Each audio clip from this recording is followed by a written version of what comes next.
Assalamualaikum warahmatullahi wabarakatuh. Selamat sore para konco. Selamat datang di channel saya Mazhar atau Harsono Putro. Kali ini saya mau membahas masalah bisnis receh yang hasilnya bisa wow. Ini buat kalian yang mungkin mungkin pingin punya bisnis sambilan atau mau mendekati pensiun atau pingin kerja santai tapi hasilnya bagus, hasilnya lumayan. Ini tak kasih tahu bisnisnya. Ini juga salah satu bisnis yang pingin saya lakukan ya. Saya sampai sudah pingin lakukan.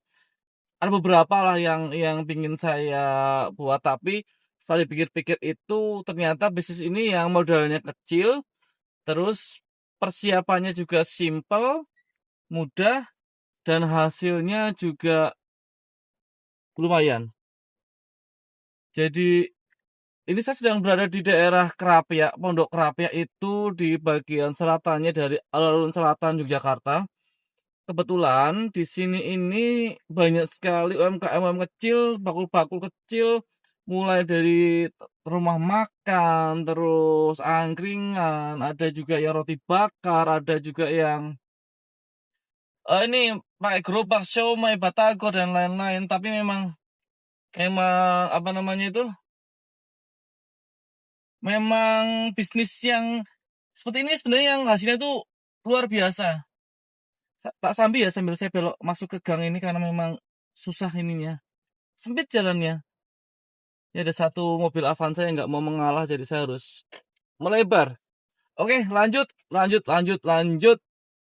Jadi gini, saya sama istri itu pernah pernah diskusi, pernah ngobrol. Kita tuh harus ada apa namanya itu usaha lain untuk mengimbangi atau backup usaha kita ini. Atau misal untuk membahas jadi usaha saya yang ini ya sekarang ini harus punya usaha pendamping yang untuk kalau ada apa dengan usaha besar ini bisa untuk usaha lain bisa untuk backup atau untuk cadangan atau untuk alternatif penghasilan kita yang lain. Nah, itu yang kita omongkan. Tapi juga ada gini, ada juga ya pembahasan yang gini dari pengalaman tetangga atau teman yang beberapa kali bikin usaha, ada yang nggak jadi, atau setelah pensiun bikin usaha dia nggak jadi. Nah ini saya jadi beberapa beberapa kali ngomong sama istri, apa ya usaha yang bisa kita mulai dari sekarang, tapi juga bisa langgeng nih. Yang utama juga nggak ngerepotin kita dalam dalam dalam melaksanakan usaha itu. Jadi persiapannya, terus modalnya, terus karyawannya itu nggak ngerepotin kita lah bilang gitu.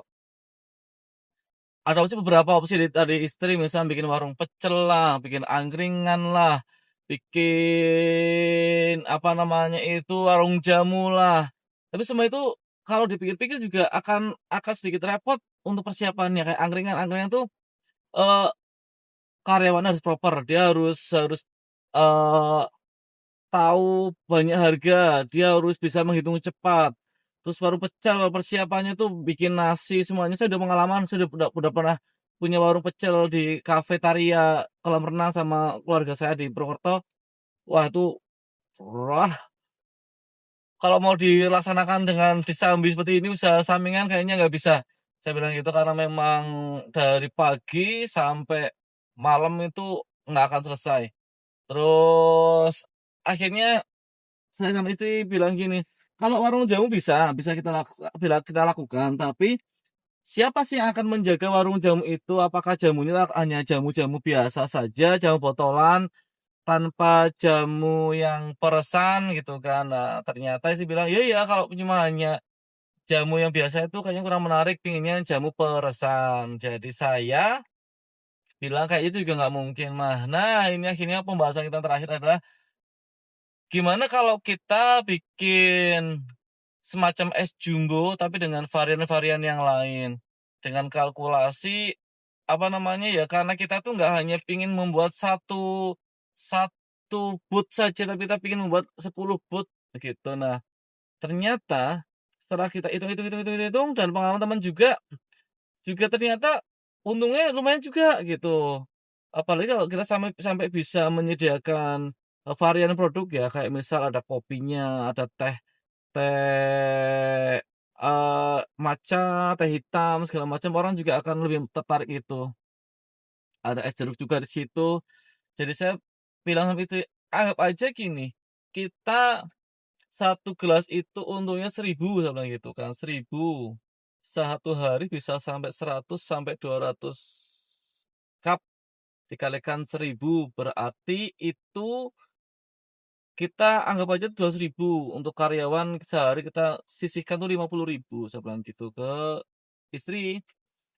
Berarti kan anggap aja 100.000 lah se seharinya itu buat kita itu satu booth. Kalau kita punya 10 booth, 1 juta. Jadi nggak kalah nih sama owner-nya Dapur MBG ini, nggak kalah nih. Bayangin aja, dengan usaha anggap aja itu kita bikin pribadi, bikin bikin manual ini ya, manual kita bikin manual pakai galvalum, pakai baja ringan itu booth-nya itu nggak sampai 3 juta. Yakin nggak sampai 3 juta itu semua booth-nya itu. Kita nggak usah cuma memang nanti sewa tempatnya, untuk listriknya itu memang perlu dipertimbangkan ya, tapi kalau dengan penghasilan seperti itu, satu hari 100.000, terus kita bersih ya ini ya, dikurangi nanti paling kita anggap aja kalau misal sebulan itu 500.000 juga lah untuk sewanya itu. Kita hanya nabung seharinya itu kisaran 20.000, 20 cup. Jadi saya pikir, wah ini potensial usahanya nih.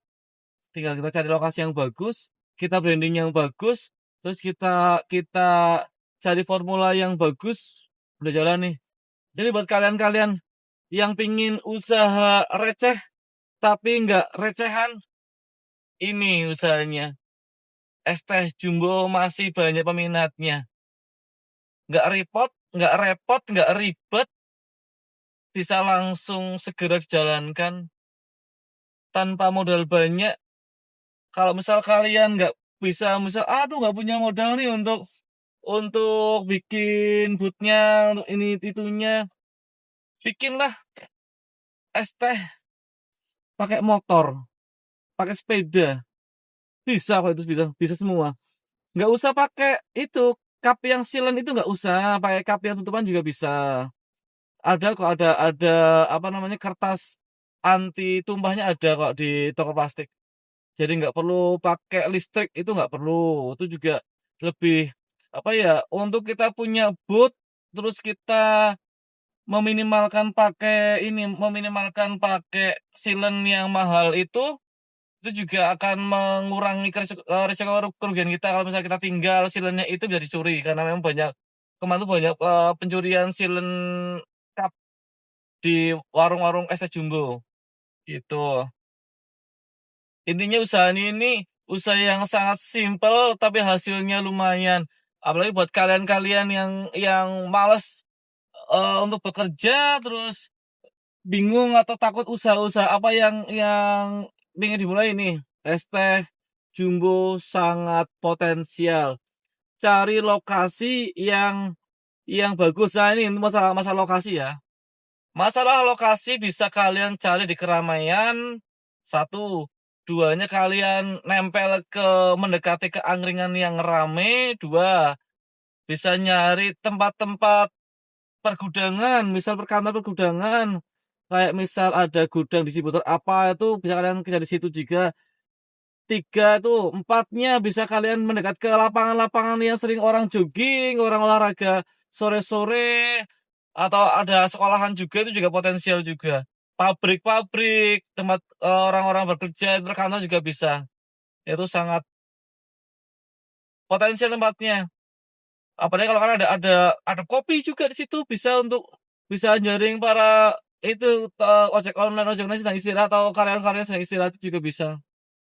Jadi varian-varian produk nanti bisa kalian kasih ke mereka juga biar untuk apa ya, daya tarik ke customer gitu.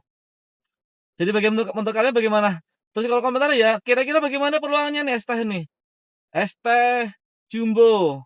tanpa silen, hanya menggunakan cup dengan penutup, tapi dalamnya itu ada kertasnya untuk biar di sini nggak tumpah, gitu. Tulis di kolom komentar menurut kalian bagaimana? Apakah kalian tertarik dengan usaha ini? Apakah kalian juga berminat dengan usaha ini? Apakah kalian juga merasa merasa mau usaha nih susah nih segala macamnya atau kalian pengen tak buatkan bootnya, nanti habisnya berapa segala macamnya tak desainkan sekalian, bisa pesan ke aku sekalian. Nanti atau misal mau tanya ramuannya, bisa juga tak bikinkan ramuannya. Ramuannya di campuran tehnya apa aja saya kasih tahu, terus takarannya nanti bikinnya, gulanya bagaimana, bisa saya tahu. Pokoknya kalian tulis di kolom komentar, menurut kalian usaha ini bagaimana dan, eee, worth it enggak dengan modal hanya kisaran 3 jutaan lah, di bawah 5 juta itu dengan omset seharinya 100.000 itu gimana menurut kalian? Kalau menurut saya sih sangat worth it sekali ya. Oke, sekian dulu video kali ini pembahasan masalah receh tapi nggak recehan seperti ini. Semoga kalian suka dengan video ini. Like, jangan lupa tulis komentar kalian, tinggal aja di kolom komentar. Subscribe, makasih juga udah sedekah view-nya, sudah sedekah waktunya untuk nonton saya, udah mendengarkan saya ngoceh seperti ini. Semoga kalian dikasih sehat-sehat, diberi rezeki yang berkah, manfaat, diguyur rukunkan keluarganya. Makasih banyak sudah menonton. Wassalamualaikum warahmatullahi wabarakatuh. Bye.